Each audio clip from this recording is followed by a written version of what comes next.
wabarakatuh. Sebelumnya, perkenalkan nama saya Alia Sylvia Nuraini, Zahra Malika Bilkis, dan saya Lydia Musida. Kami dari kelompok 10 ingin mempresentasikan materi mengenai kertas kerja pemeriksaan atau bisa disebut KKP.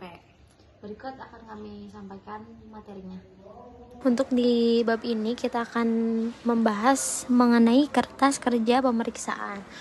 Nah, pengertiannya itu apa sih? Nah, kertas kerja pemeriksaan atau KKP ini adalah kumpulan berkas dan bukti audit yang dikumpulkan auditor selama proses pemeriksaan. Nah, KPP ini berisi dokumentasi prosedur audit yang dilakukan, hasil pengujian transaksinya, analisis auditor, bukti pendukung, surat informasi, pernyataan manajemen, serta rincian laporan keuangan.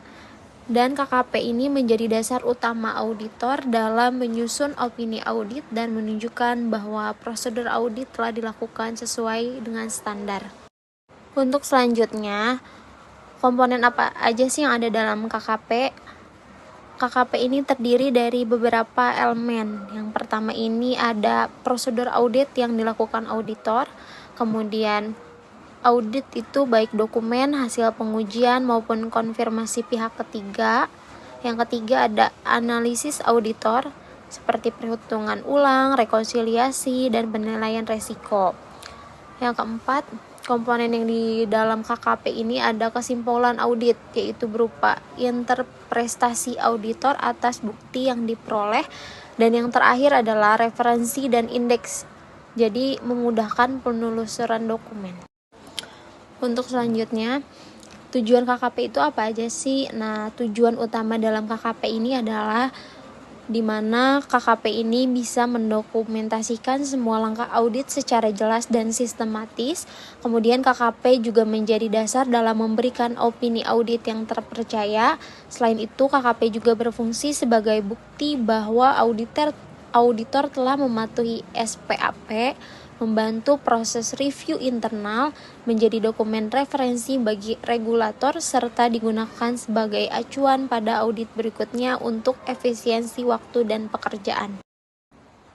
Tadi kan sudah dijelaskan di slide sebelumnya mengenai pengertian, terus komponen dari KKP dan tujuan KKP. Untuk slide ini itu menjelaskan mengenai pengelompokan KKP. KKP ini dapat dikelompokkan berdasarkan sumbernya.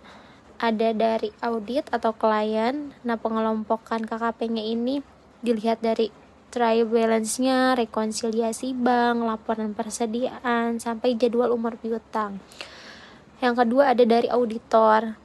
Nah, kalau dari auditor ini ada relate schedule, cash count sheet, internal control questionnaire atau ICQ, sampai working balance sheet. Untuk dari pihak ketiganya, konfirmasi bank, konfirmasi piutang, atau dokumen legal lain. Dan yang terakhir ini, pengelompokan ini bisa membantu auditor dalam memisahkan jenis bukti dan meningkatkan efektivitas pemeriksaan. Contoh kasus penggunaan KKP. Contohnya adalah saat mengaudit perusahaan retail, klien memberikan trial balance dengan saldo kas sebesar 500 juta. Auditor kemudian melakukan perhitungan kas fisik melalui cash count sheet. Melalui bukti ini dicatat dalam KKP untuk memastikan bahwa saldo kas yang tercatat benar. Jika terdapat selisih, auditor melakukan analisis penyebab dan mencatatnya dengan KKP sebagai bagian dari temuan audit. Kriteria KKP yang baik. Yang pertama yaitu lengkap, semua prosedur, bukti, dan kesimpulan terdokumentasi. Yang kedua, relevan. Hanya informasi yang mendukung tujuan audit yang dicatat. Yang ketiga, yaitu akurat. Semua perhitungan dan data harus benar. Yang keempat, rapi dan sistematis. Dokumen mudah dibaca dan ditelusuri. Yang kelima, kepatuhan SPAP, yaitu memenuhi standar profesional auditor di Indonesia. KKP yang baik memudahkan proses review dan mengurangi resiko audit. Penyimpanan KKP. KKP harus disimpan dengan aman karena berisi informasi penting dan sensitif. Auditor dapat menyimpan secara fisik atau hard copy atau digital yaitu soft copy. Penyimpanan digital harus menggunakan perlindungan seperti password dan akses terbatas. Selain itu, KKP wajib disimpan minimal sesuai ketentuan regulator atau KAP, biasanya 5 tahun setelah audit selesai. Indeks atau pengindeksan KKP, yaitu ada rencana audit, neraca kerja, kas dan bank, piutang, persediaan, hutang, dan ekuitas.